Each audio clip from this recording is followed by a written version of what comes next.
Previously on the business. This show is going to end up with a cast of thousands by the time you and I are finished here, Kriya. Do you know what I'm saying? I like recruiting people. It's fun.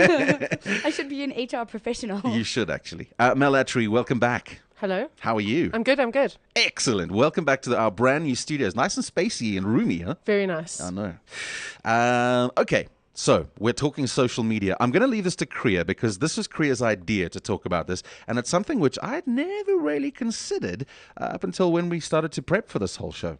I was actually very intrigued by it, and that's the point is because it's you don't see this happening in sports very often. And NBA, actually, this is their second one, so they did one last year as well, where they did the NBA Social Media Awards. And pretty much they went on, they broadcasted over their YouTube channel. Obviously, Twitter was abuzz with it. And what they did was they had a whole lot of award categories. One was Trendsetter Award, the OMG Award, so that would be the team with the best video shared via social media, and the Social Rook of the Year Award, which is, someone with the biggest increase in popularity across social media platforms. So how do you feel about this in sports and in, if you want to call them, the public eye people arena? I think it's great. I mean, I think as you guys would know, I mean, in Bulls Radio, sports and social media go really, really well together. Very well together. It's a really good mix. And the NBA does an amazing job of profiling players, of talking about what's happening behind the scenes, what's happening with the games, and giving people stuff that they wouldn't normally see. So I think it's quite a good fit, actually. And also, we've got to start looking at big companies and big organizations as publishers. They're publishers of content. So if you look at it that way, in terms of then having a awards that kind of uplift the industry and talk more about it, makes a lot of sense to me. I always like to bring it back home because it needs to be relevant for what we're doing here. Why have teams... well, let's start with rugby because it's the obvious one, and football for that matter. Why have they not adopted a social media strategy like the NBA? I mean, the obvious things are set up an account and start tweeting from the official Blue Bulls or the official Stormers or Sharks or whatever account, and start getting inside tips where only that is, that information is only available on that account. Is that not obvious to do? Yeah, I mean, it does. It sounds really obvious. I think there's a couple of barriers because a lot of guys feel quite nervous that they're going to make mistakes, or if they open it up, it leads to possible issues, or saying things wrong or sharing things that they shouldn't be sharing. What happened is with the sports industry locally is that instead of with brands, it's almost like the players flipped it and the players went out first and then the brands are now kind of following. Yeah. Whereas with broadcasting, with radio, that kind of thing, brands went out first and then DJs and that sort of thing followed. Yeah. I just think it's about resourcing and it's about understanding what you should be doing and what your strategy is. I mean, we work with a couple of kind of sponsorship in a sponsorship space, and it's going really, really well with sport with that. But with local guys, with teams, I just think they're a bit nervous. And all they need to do is just kind of speak to someone who knows what they're doing, get a strategy in place, figure out why they want to be there, what they want to do, and then figure out what their unique kind of thing is. Because sports offers you a massive gap in terms of being able to share really cool information that nobody else can give. So if you can give information via social that broadcasters don't share already, then you're winning. So there I'm talking about like cool shots from the locker room, background quotes, pictures of guys training, what are they wearing, what are they eating, where are they training, where are they going, all of that kind of stuff. So the stuff that the traditional media can't give you, and it's easy to give that stuff. And also, I mean, if there were second tier sponsors who aren't the headline obvious sponsors, they often get the opportunity to punt those second tier sponsors. For example, if a player is sponsored by an energy drink or something like that, Twitter is a perfect place to put a product placement there. People know, they understand, but they're getting good information. It's obvious. The exponential opportunities are massive. Yeah. So you start with a team, you roll through to the players, you roll through to sponsors, and you get that backwards and forwards. It happens. And the exponential growth in terms of that is really, really big. Is this the responsibility of bodies that, manage sports, or is this the responsibility of teams and players to initiate something like this? I think that's an internal conversation that needs to happen because we don't know the politics that go on behind the scenes, and there are a lot of them. I think the more that players get out there, the more pressure clubs feel to kind of support them, or teams, team management. Depends on where there has to be a decision made in terms of where do you put it, who runs it. Do you think something like this would have, helped, let's say, for example, Bafana, who's in the news today, not lose a sponsorship like Puma? I didn't say not lose. That as well, Mel, yes. You already know that that's not going to happen. Sponsorships don't hang on social media activity, I don't think. Sponsorships are massive, big business, and they're decisions that are made on a much higher level with regards to resources internally. So those decisions would have been based on purely budgets going forward. I don't think it's got to do with the fact that they're tweeting or not. Mm-hmm. What about celebrities? Let's turn our attention to. We've gone from NBA to local sort of brands and local sports brands. What about celebrities? This is a tricky one, isn't it? Celebrities are great because you have those really high-profile celebrities that have massive Amanda Bynes meltdowns, and then last tweeted on the 20th of July because she went to rehab, obviously. Right. But I think, it's great for celebrities. It's a good platform. It's a good platform to kind of feel closer to your fans in a way. Have your fans feel closer to you, whether that works or not, is debatable.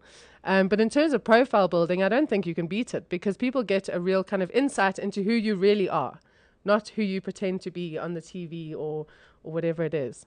Do you think people see through those accounts which have people tweeting on the person's behalf? Yes. Do you? Yeah, for the most part, unless you're working with smart people and you've got a directive in terms of tone and personality and approach. And what about Facebook and Google Plus? With celebrities? Yeah.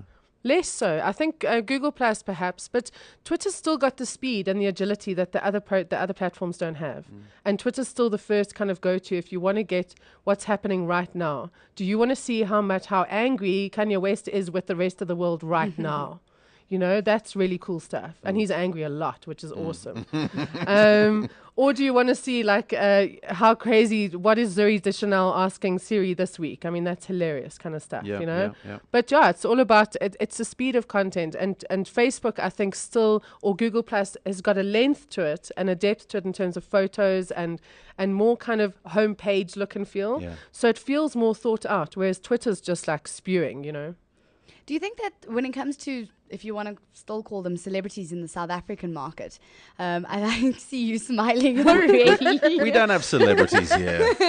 Come on. Celebrities in South Africa, do you think then the South African market is just, it's too pushed with the same celebrities in terms of the social media market in South Africa? No, I think celebrities are celebrities, and we do have local celebrities, or we have rather people that are media personalities or stage personalities or whatever it may be that people like to follow and want to chat with. It still gives some people a bit of a buzz if somebody responds to your tweet. If they're perceived to be on a celebrity level, and it's growing. We've got lots of young DJs, lots of young singers, that kind of thing that are coming through as well. So it's the way the market grows, It's just dependent on what's happening in entertainment in general. How do you recommend? There's many ways to skin a cat, but how do you recommend that somebody who's embarking on a campaign to get themselves noticed, like the NBA, like a Kaizer Chiefs, like a Vodacom Blue Bulls, etc. How do you recommend that they start to embrace social media now? Let's bring it back to sport. So you've got to decide what platform you want to use. I'd rather that you choose one platform and do it really, really well, as opposed to choosing 3 platforms and doing a really bad job. And what do you reckon? Twitter? Twitter's probably the easiest place to start. Yeah. Although it's Twitter's perceived to be really easy, but it's actually a really tricky medium to get right, to really make it work for you. But it's a good place to start. Find out look at what other teams are doing internationally. There's lots of reference points. You've got to have an idea, like, why are you there? What is the ultimate aim? What is the content that you're going to share that's different to what other people know? Don't go on and live tweet play by play. That's what the broadcasters do. Don't try and replicate that.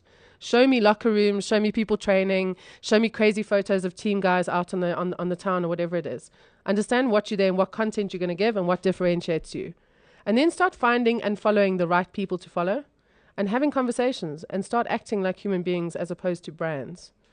And talking like human beings, which means then you've got to decide what is your tone, what is your personality, what do you look like, what kind of person are you, and then just kind of let it grow organically from there, and start asking people what they want. Do you think we could ever have a social media awards with our sports brands in South Africa? I'm sure. And I think, the Vodacom Awards, if I'm not sure, the Vodacom Journalism Awards, I think they have a social media category that fits into that. Yeah. Yeah, most definitely. I think that now that you're here on a regular basis, I think what we need to do is perhaps do a 101 for brands over the next few weeks. Yeah, we Even can just do that. just a little segment where we Yeah. kind of chat about how we should go about tweeting, because I think a lot of people are so lost, as we mentioned Yeah. last week. Yeah. People are just going, I don't know what to do. That's true. I mean, when I started on Twitter, I got in there for the first 2 months. I felt like I was just shouting at myself in an empty room. Yeah. And I said, this is really crappy. I need to leave. And then I left. And that's how people feel because they don't know what to do. So we can do that for sure. Why are We you do laughing? that all the time. Well, Comfort's here to listen, so that's that's brilliant. All right, cool. Mel, where can we get hold of you as always if we want to follow you? At Mel Atree, Attree, or at Cerebra.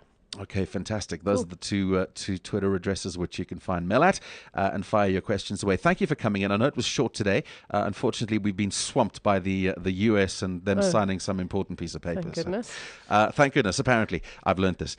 So we'll catch up with you again next week. Thank you so much for joining us, and I look forward to some more social media tips from you next week. Cool. Awesome. Thanks, there you guys. go. Mel Atree back on the business next Thursday between 11:30 and 12, or maybe we might even make it an hour. The Business. Weekdays 11 a.m. to 12 p.m. On bulls.co.za. Brought to you by FNB Business Banking.